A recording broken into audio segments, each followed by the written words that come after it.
You know, my goal on this channel is to bring awareness to lesser known pieces of Beatles history that even the most diehard fans will still find entertaining.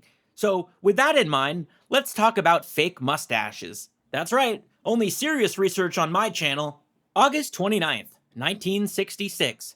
Candlestick Park, the Beatles' last major concert. In many ways, the end of the mop top era of Beatlemania.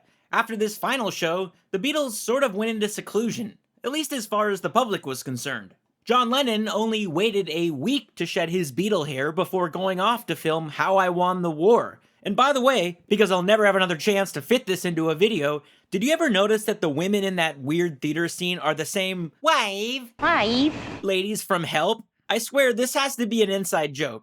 They expect it. Don't they? Don't they? Anyhow, George went to India, and in fact all of them went on much-needed vacations and worked on some new masterpieces in the studio. It was around this time period that they started growing mustaches. The thing is, a lot of the photos taken during this period are from news outlets, tabloids, or just fans themselves. This photo blackout period obviously presented a problem for the Beatles Book, who still had a monthly magazine to run. Remember, these guys were the official fan magazine. They put out a high-quality publication, and their photos were exclusive. I've talked about their amazing photographer, Leslie Bryce, many times on my channel, and if you take a look at the Beatles Book photo library website today, you'll see that there's an odd gap between June 1966 and March 1967. That's not just a coincidence. The editors were able to stretch it for a few months, but by the time articles like these started getting printed in the newspaper, something needed to change. The Beatles had mustaches now, but they had no photos. What's a fan magazine to do? Easy. Photoshop. Just kidding. This was actually a classic airbrush job, most likely. Yes, the Beatles Book started editing their own images taken throughout the previous years to give the Beatles mustaches. And they did it a shit ton too. What, are you looking for a raise? Get out.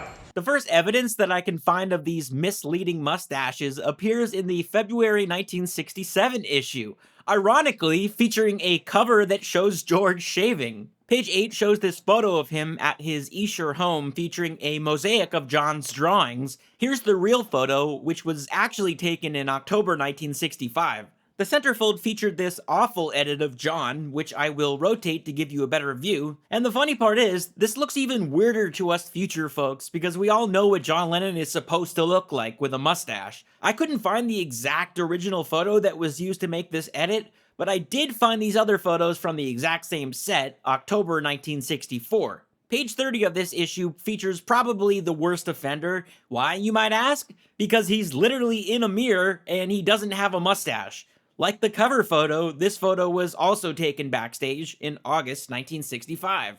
And this one's actually my favorite. This back cover shot is a freaking double edit. This one is almost convincing, but the original is actually from June 1966 in Germany. This was the hardest one for me to track down because they also changed his clothing. In the March 1967 issue, they got even more confident with this and put this masterpiece on the cover.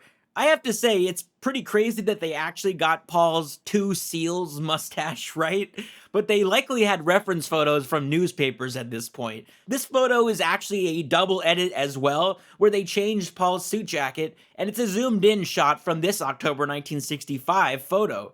This shot of Ringo drumming is lifted from August 1964 during the Babies in Black sessions more than 2 years earlier. This centerfold is another disaster, featuring George Harrison with a badly airbrushed goatee. This one is also from October 1964, like the John photo. The final mustache offender is this Ringo shot, which was also a bit difficult to track down, but it is from backstage in Germany, 1966. Again, I couldn't find the original, but here are some others from the exact same moment. By the April issue, they had finally gotten a new stockpile of photos and the fake man-made mustaches were gone. That's all for this video. Hope this was appropriate for No Shave November. See you next time!